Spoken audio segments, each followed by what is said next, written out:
आज हमारे 4 वर्ष पूर्ण हुए। उसके उपलक्ष्य में मुख्यमंत्री जी का निर्देश था कि प्रभारी मंत्री अपने प्रभार जिलों में जाएं और एक प्रदर्शनी पब्लिक के सामने रखें और प्रशासन भी साथ में हो। भाई बलवान जी ने जैसा बताया कि उनकी उम्र 46 साल आई और मैं भी ये कह रहा हूं कि मेरी भी उम्र आ गई, अब 58, 59, 60 के अंदर चल रहे हैं। इतना विकास कार्य 4 साल के पीरियड में, और ऐसी स्थिति में जब कोरोना जैसी महामारी विश्व के अंदर फैल रही है और इस बीमारी के चलते हुए और ऊपर मोदी जी की सरकार, महंगाई की मार, बेरोजगारी की मार, ऐसी परिस्थिति में जो अशोक गहलोत जी ने कार्य किया है, निश्चित रूप से कोई सोच वाला व्यक्ति कर सकता है।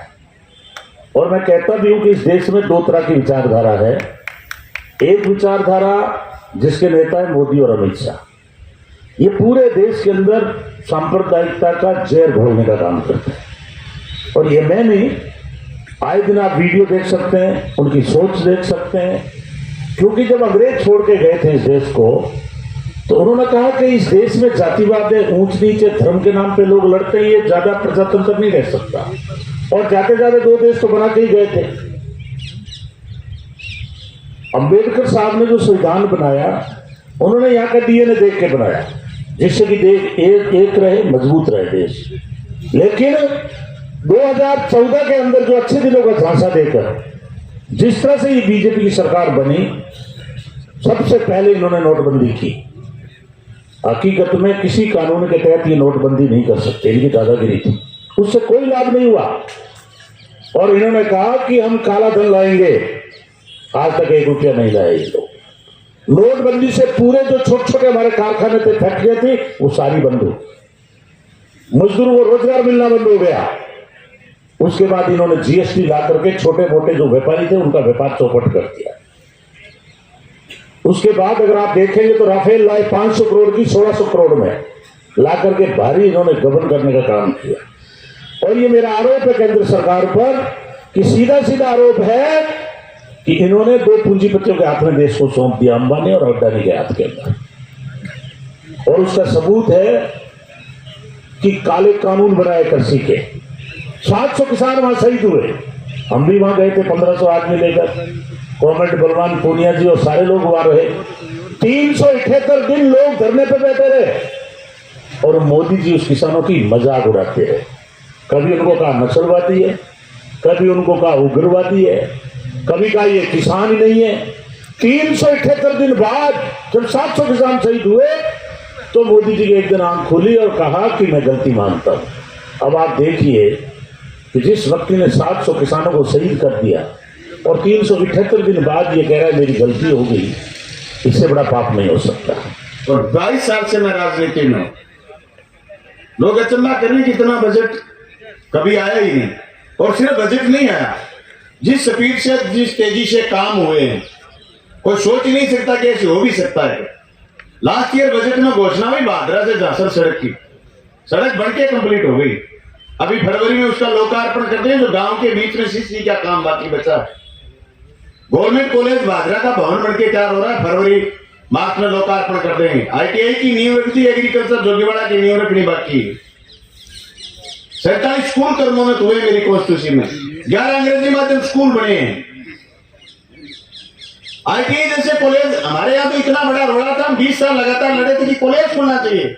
अब 3-3 कॉलेज, कहो तो ये कि चिकनी चिकनी चुपड़ी चुपड़ी 2-2, ये 3-3 दी।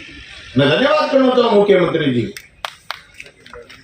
मैं धन्यवाद करना चाहता हूं। वो हमने लिखा ही नहीं, वो इस कागज में लिखना ही भूल गए हमारे PRO साहब। 2795 करोड़ रुपए बीमा क्लेम हनुमानगढ़ जिले के किसान को मिला है।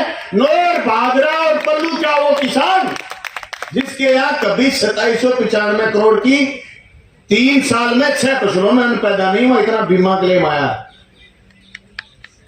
21 का बीमा क्लेम अभी डिक्लेयर होने वाला है। ये फिगर पहुंच जाएगा 3500 करोड़।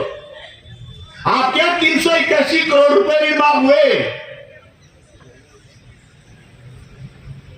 अगर हम बात करें की।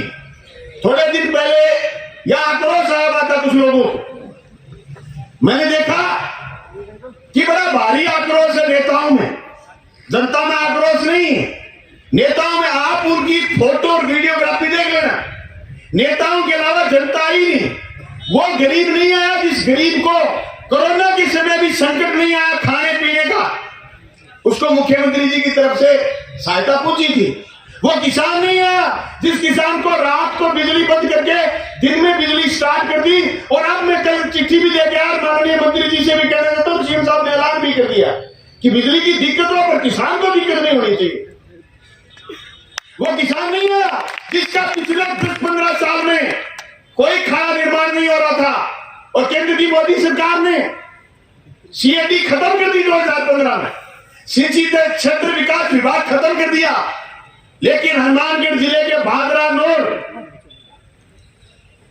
राजगढ़ तहसील के सिद्धमुख तहसील में, राजगढ़ जिले के चूरू जिले के सिद्धमुख तहसील में खाड़े बन रहे और ऐसे जोरदार खाड़े जिनका हम खुद निरीक्षण करते हैं। खेत खेत में विकास की शिलाएं लगी। आप विद्यालयों का नामांकन देखेंगे, आप अचंभा करेंगे। लोग कहते थे कि कोरोना की वजह से नामांकन बढ़े, नहीं। अभी भी अगर मैं मेरे ब्लॉक की बात करूं, 28,000 बच्चे सरकारी स्कूलों में पढ़ते हैं। 28,000 बच्चे। सेव टू ओपीएस, ओपीएस को बचाओ। ओपीएस कैसे बचेगी जब हम लोग बचेंगे? ओपीएस की बात करने वाले लोग जनप्रतिनिधि होंगे या आपके जिला हेडक्वार्टर पर ऐसे जनप्रतिनिधि थे जिनके पास लोग खाने के लिए जाते थे तो कहता था खा ले जा, प्लास्टिक का दे दूंगा। आज वो कह रही है मैं आक्रोश आया हुआ है।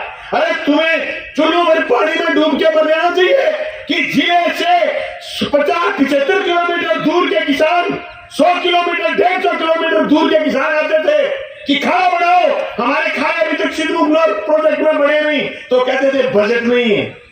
आज रिलाइनिंग हुई है नहर की, उस रिलाइनिंग से भाले साहब आप देखो इस आईजीएमपी को, उस रिलाइनिंग की ऊपर की जो चमक है, मैं देख क्या भाखड़ा डैम, जो भाखड़ा डैम की शाइनिंग है वो इस रिलाइनिंग की शाइनिंग है। इसे हमारे यहाँ शहर की समस्या का निस्तारण होगा और शहर की समस्या के निस्तारण के साथ साथ भादरा नोर के उस बारानी क्षेत्र के किसान को ड्रिप सिस्टम से सिंचाई सुविधा मिलेगी जो माननीय मुख्यमंत्री जी ने पिछले बजट में घोषणा कर दी थी। और हम गोविंद जी से कहना चाहते हैं थोड़े दिनों में मुख्यमंत्री जी को लेके आओ और भादरा नोर के उस 28 गांव के उस किसान की प्यास बुझाओ जिसने आज तक नहर नहीं देखी और नहर का पानी नहीं देखा। मुख्यमंत्री जी ने 100 करोड़ की पिछले बजट में घोषणा करी। मैं हर विभाग वाइज बात करूंगा, माननीय मंत्री जी भी आए हुए तो वक्त ज्यादा लगेगा, थोड़े कहे को ज्यादा समझो। अगर ओपीएस बचाना है, अगर किसान को बचाना है, अगर उस बीपीएल परिवार को बचाना है जिसको हमने ठुड्डों के भरोसे नहीं छोड़ा कोरोना के समय, आज माननीय मुख्यमंत्री जी अगला बजट पेश करेंगे। मेरा सुझाव है कि मैंने लिख के भी दिया है प्रभारी मंत्री जी से कि हर उस किसान का, हर कर्मचारी को उसके 60 साल तक नौकरी करने के बाद पेंशन मिलती है, उस किसान की मांग पहुंचाइए। हमने हमारे तरीके से पहुंचाई है, आप भी पहुंचाइए कि वो 60-65 साल के बाद खेत में काम नहीं कर पाए, सरकार उसकी पेंशन शुरू करे। ऐसे जो केंद्र की सरकार किसान विरोधी फैसले ले रही है उसके खिलाफ, काले कानूनों के खिलाफ जिस तरीके से मजबूती से खड़े हुए, हमें आने वाले 1 साल के बाद उसी तरीके से इसी जनता के बीच जाकर के वो मोर्चे पर जाकर के एक बात बतानी है। और ये बात बतानी है कि हमने 5 साल में काम करे और हमने जनता को, अरे मैं एक दिन विनोद जी से बात कर रहा था, विनोद जी बताओ अपने जिले में और क्या क्या कमियां रह गई, तो वो बोले कि मुख्यमंत्री बिना मांगे दे रहे हैं। कमी है ही नहीं, जो कोई कमी है, अरे कोई व्हाट्सएप कर दिया इस बात का कि मेरे स्कूल का अमाउंट होना चाहिए और हम उस व्हाट्सएप को आगे फॉरवर्ड कर देते हैं, सुबह लिस्ट आती है कि ये लो आपका स्कूल का अमाउंट। हम ये कह दें कि साहब हमारे यहाँ साइंस खुलनी चाहिए। कलाना के लोगों ने मुझे व्हाट्सएप पर मैसेज करा, 10 लोगों ने एक ग्रुप बना करके कि हमारे कलाना गांव में साइंस खुलनी चाहिए। शिक्षा मंत्री ने अगले दिन साइंस का ऑर्डर दे दिया। और क्या चाहिए, हम मजबूती से हमारे बच्चों को आगे बढ़ाने का काम करेंगे। हमारे किसान को, हमारी जनता को आगे बढ़ाने का काम करेंगे और 4 साल के इस आगाज को गांव गांव गली गली किसान जनता तक लेकर के जाने का काम हम सब लोगों का है। हम हमारे करे हुए काम को अगर नहीं गिना पाए तो ये हमारी कमजोरी है। बाकी मैं जगह बेलियान आक्रोश आ रहे हैं, बस फर्जीवाड़े नहीं आ रहे आक्रोश है, भाई एकदम झूठी गुती बात करने लगे हैं। बा मोदी और साहु नाके बान की जाने को नहीं, बा नए बेरो काला कानून नए बेरो बाने की अदानी अंबानी की संपत्ति 10 साल में कितनी बढ़ गई, ये कहना कि माने आक्रोश आ गयो। अरे मैं क्यों आगे मुझे बात बताते हो, बात भर बेरो को माने बैठ रहे हो, दिल्ली बोल रहा है कि धना आक्रोश आ रहे हैं। तो आक्रोश कोई बात सी है कोई भाई, बस यहाँ आक्रोश हो गया फैल। और ये बात ने अपन समझ के जनता तक जाना है। बहुत बहुत धन्यवाद, शुक्रिया।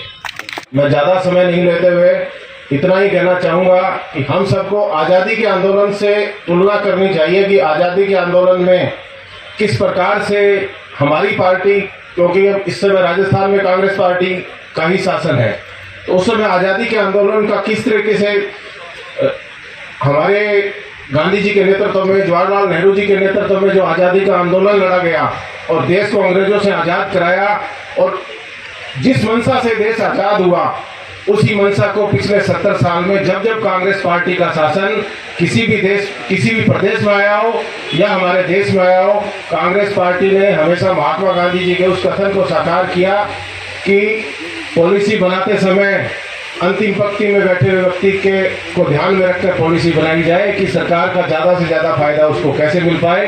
सरकार के 4 सालों में जो कार्य हुए उनकी पूरी विस्तृत जानकारी सभी जनप्रतिनिधियों ने, नेताओं ने हमें दी। इन नेताओं ने विधानसभाओं में और राज्य स्तर पर जिले की समस्याओं को अच्छे से उठाया। इसका फायदा ये हुआ कि जिले में 4 सालों में विकास दिन दुगना रात चौगुना हुआ। उम्मीद करते हैं कि अगले साल भी, बचा हुआ 1 साल है, इसमें भी हमारे जनप्रतिनिधि गण राज्य स्तर पर और विधानसभा में जिले की जो डिमांड बाकी रह गई है उनको भी और अच्छे से उठाएंगे और जिले का विकास दिन दुगना रात चौगुना और होगा। इसी विश्वास के साथ मैं आप सबका बहुत बहुत धन्यवाद व्यक्त करता हूँ। जय हिंद, जय भारत।